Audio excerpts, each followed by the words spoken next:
I was talking to a friend who's a big baseball fan. He said, if you look at the Yankees lineup, against everybody else, it's great. Against the Dodgers, it looks small. And let's start with that. There were several moments last night, 3 in particular to me, that felt like the World Series was over before it was over. And the first was delivered by red-hot Freddie Freeman. Freeman in 12 at-bats has as many home runs and RBI as the Yankees do in 102 at-bats. The Yankees also have 31 strikeouts. Freddie Freeman, none. He is alone burying the Yankees. So a couple of batters in, it's 2-0 Dodgers, and a good Yankee starter can't get through the opening inning unscathed. Here was the second moment. 4th inning, it's 3-0 Dodgers. Giancarlo Stanton had doubled. There's a couple of outs. Next batter up, Volpe singles to left, and Teoscar Hernandez and so they get the single there, right? All right, there's this, Giancarlo Stanton. And here we go. The play of Teoscar Hernandez's career, literally a perfect throw to the plate, and you could literally feel the energy leave Yankee Stadium on that play. And that is all-time World Series stuff. Energy gone from the stadium. Then in the 6th inning, Brusdar Graterol, a guy that throws 98 to 100 miles an hour consistently, comes in, and fastball, not quite working perfectly. Walks Soto, Stanton singles 2, and here comes Alex Vesia, right? He closed out game 2, gets Chaz Chisholm fielder's choice, and again, the Dodgers escape. So Freddie Freeman starts it. Teoscar Hernandez in the 4th inning takes the energy out of Yankee Stadium. And then the Yankees in the last 4 innings, they had base runners in all of them, but could only get runs in the 9th inning. So it's Freeman to start. He's been dominant. Shohei Ohtani's hurt. I mean, they literally have used 40 different pitchers. So you're getting opportunities to beat the Dodgers. You're getting these opportunities. The Yankees are putting guys on base. But the difference is you go from an Aaron Judge to a Stanton, and then there's a drop-off in power to Chaz Chisholm. But with the Dodgers, it just feels like Ohtani's hurt. There's Freeman. Freeman's hitting. Betts, Muncy. I mean, when you got Tommy Edman hitting at the bottom of the order, who was the National League Championship Series MVP, they just don't allow you any oxygen. The Dodgers lineup is endless power, endless key hitters, clutch hitters, all started by Freddie Freeman. 5th straight World Series or 5th straight postseason game, delivering the long ball. And here's Dave Roberts after. By the way, he was on the 2004 Red Sox team that got down 3-0 to the Yankees, came back to beat the Yankees in 7. So he's been in this environment. He doesn't want anything to do with it. But there were just several moments last night. The Freddie Freeman homer, you can feel the energy come out. Teoscar Hernandez throw to the plate. And then once again, we thought coming into this series, the Yankees had superior pitching. And I thought that was fair.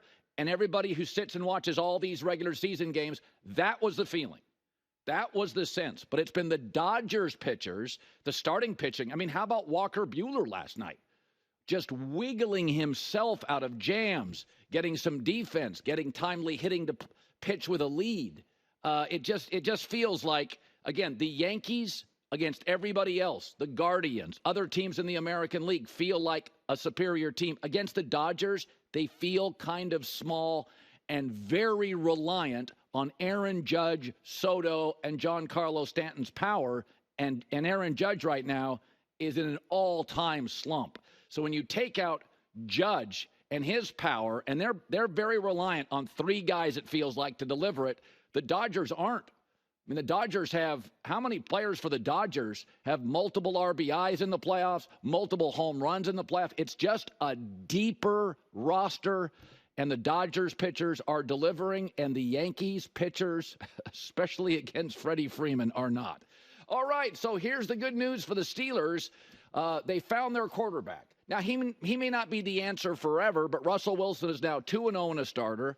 I thought he was a little more polished version of Game 1. Remember, last time we saw him, he struggled first half, good in the second against the Jets.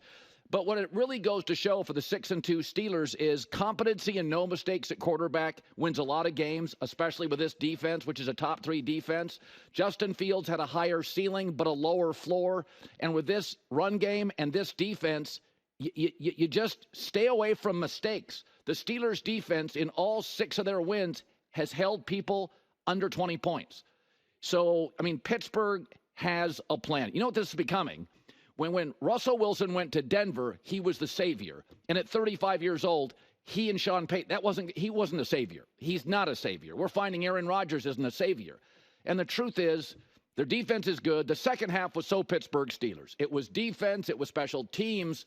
And, you know, you got to give Russell Wilson credit. He went to Denver. It was a bad fit. But in Pittsburgh, it looks a little bit like Seahawks light.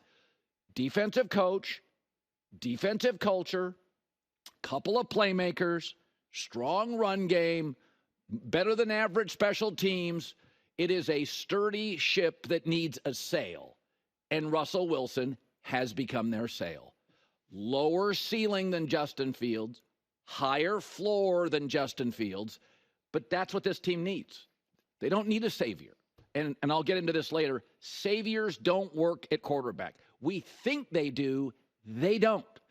If a quarterback, and maybe Patrick Mahomes, but Kansas City didn't need saving. They made the playoffs the year before with Alex Smith. But, I mean, this game felt like the kind of way Pittsburgh has wanted to win since Big Ben has left, and they couldn't find the answer to it. They tried Kenny Pickett, Mason Rudolph, Justin Fields, and they finally got a competent veteran quarterback, basically executes the simple stuff 2 or 3 times a game. He throws a nice fade or a nice deep ball. That's all they ask. Defense, run game, no mistakes, execute the layups. That's what Russell Wilson is doing. He is now 2-0 as a starter in Pittsburgh. They're 6-2 as a team.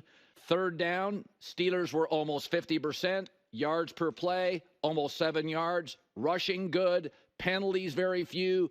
Time of possession solid. Again, Russell's not getting in the way. Old Big Ben, Mason Rudolph, Kenny Pickett, Justin Fields had moments, but the floor much lower. I said this last year. If you go look at Russell Wilson's Denver numbers last year, he and Sean Payton didn't get along, but he wasn't terrible. His numbers were better than what Aaron Rodgers now is delivering in New York. But Aaron is viewed as the superior quarterback. Russell was better in Denver than Aaron is with the Jets, and that's not disputable. Russell was high 90 passer rating. Right now, Aaron in New York is like mid-80 passer rating. So again, when you got the defense, when you got the coach, when you have the culture and the strong run game, competency and no big mistakes wins a lot of games. When Brian Daboll a few years ago cut back on Daniel Jones' mistakes late in the season, they made the playoffs. And this team's got better players than that Giants team. Hi, everybody. It's me, Uncle Colin. Subscribe here to get the latest from the herd, including exclusive behind-the-scenes videos and more, wherever you may be, however you may be watching. Thanks again for making us part of your day.